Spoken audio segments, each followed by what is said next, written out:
mag-aral kayo sa akin. Paanyaya na kung saan ay mula pa ako linggo. Isa ako sa punto na binibigyan natin ng pakinilay ay alin. Kaya baka natin malaman kung tinuturo na Jesus ibig sabihin. Siya Jesus mismo. Kaya baka siyang daan ang katotohanan at ang buhay. Kaya bahagi yun ang ating pakinilay pero tayo may natutunan kay Jesus. Ano ang mga natutunan natin kay Jesus?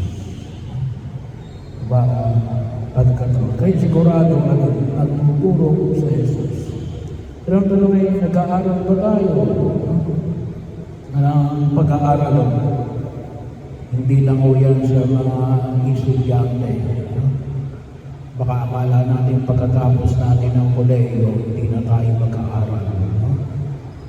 Ang buhay natin sa daigdig na ito ay isang patuloy na pag-aaral.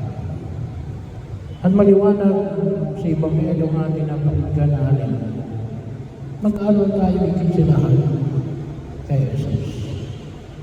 Kaya nga, pagkakataon na makita natin, ay natuto ba tayo? May natutunan ba tayo? Ano yung mga bagay na natutunan natin kay Jesus? Kaya nga kalimitan sinasabi ko, mag-ingat kayo kasi akala ng iba ay alam na nila lahat. Yung iba pa kayo mas marunong pa sa pari.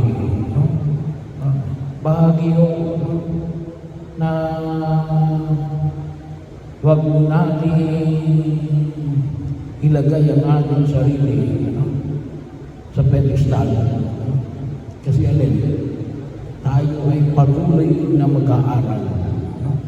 Alam niyo yung experience ko rito sa pari, ang daming mas marunong pa sa pari. Sabi mo nga, mag-aaral tayo. Magkakataon ako sa akin, hindi na sa mga sinabi ni Pante, mag-aaral tayo. Kaya kung sinasabi ko sa mga LCM, tingnan nyo sa ordo. Tingnan nyo sa ordo. Sa ordo yan Hindi yung kung ano ba yung sinabi ng pare, magbabasa tayo.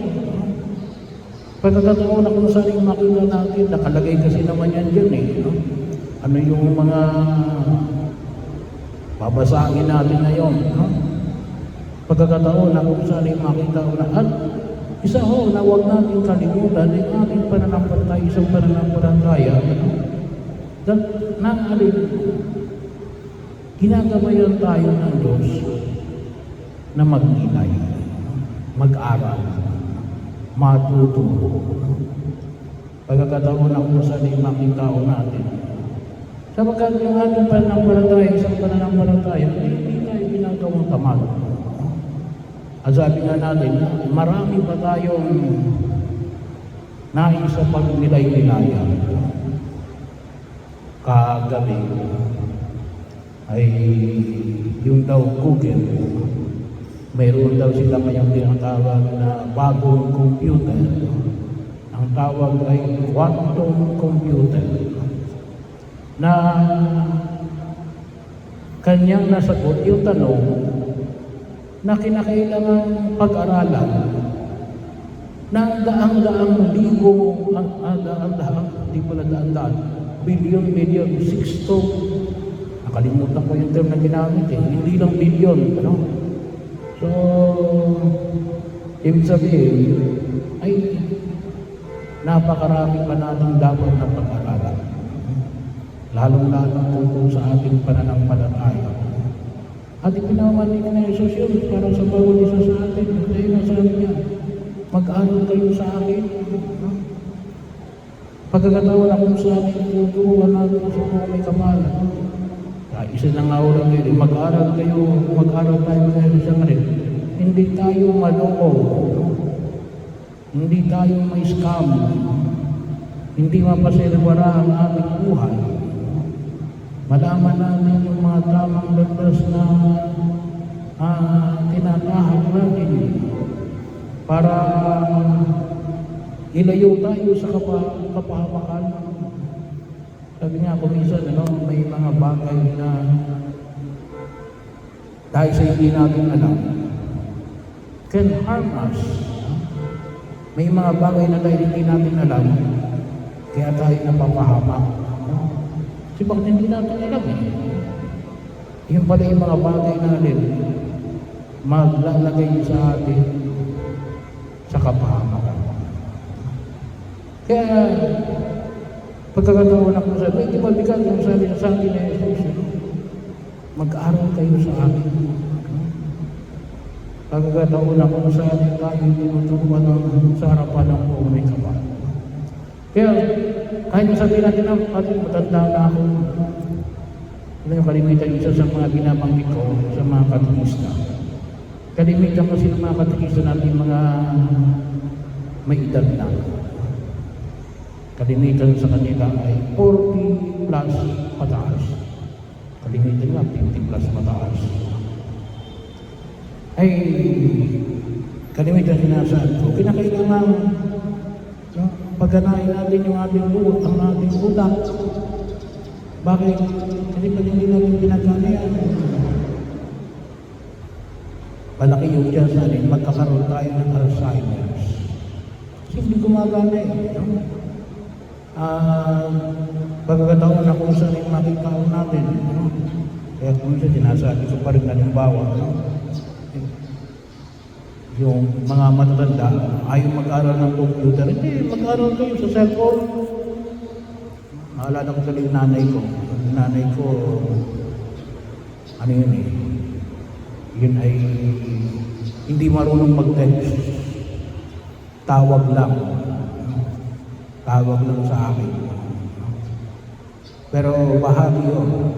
Sumalangin na yung sa kaluluwa. Pero yun ang kanya, yan ay pinapahayin ng buong kapal. Mag-aral kayo sa akin. Kasi yung pagsunod natin kay Jesus, hindi pagsunod natin, ang tawag na natin ay blindly. Hindi tayo mga bulag. Ang pagsunod natin kay Jesus ay alin, sabi natin yung faith ay alin, the answer of one's mind. Ang pagsunod ng isang kaisipan, ng isang pagkaunawa. Hindi rin pwede na, dapat mo ginagawa yun, hindi ko alam. That is not faith. No? Kailangan may paliwanag natin yung ating pananampalataya. Or else, you cannot explain it. At least, we have to try to learn it and explain it. Kasi kung hindi natin ma-explain yan, paano masasabi na, ba't mo ginagawa yan? Hindi nakakawian lang. Hindi mo masasabi na, ito'y pananampalataya. Bakit?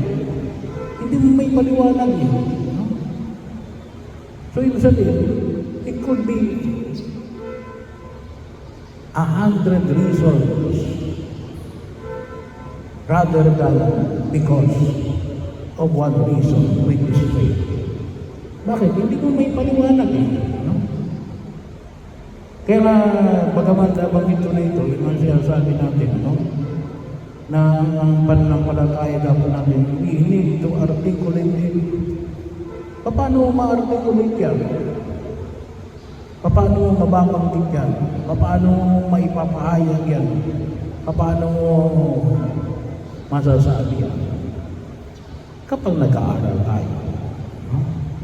Kapag nag-aaral tayo. Hindi na sabi niya Jesus, mag-aral kayo sa akin. Kaya, pagkakataon na kung saan ay hilingin natin sa Diyos, na nawa marami tayong matutunan sa kanyang hamon sa pagkilos natin sa daigdig na ito.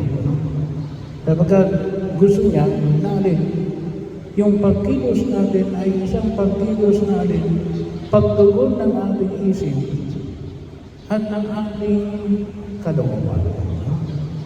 At yun ay alin, maliwanag na it comes from faith. Kasi masabi natin na ito ang ginagawa namin kasi ganito yan.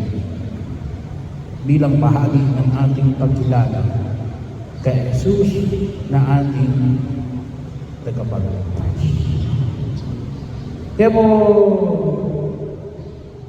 everyday, no, ay may aral. Palaging nagbibigay ng aral ng Diyos. Kaya lang, tanong natin, sana po ba kayo matulog? Every night. Masabi natin na, Panginoon, salamat po. Ito yung natutunan ko ngayong araw na ito.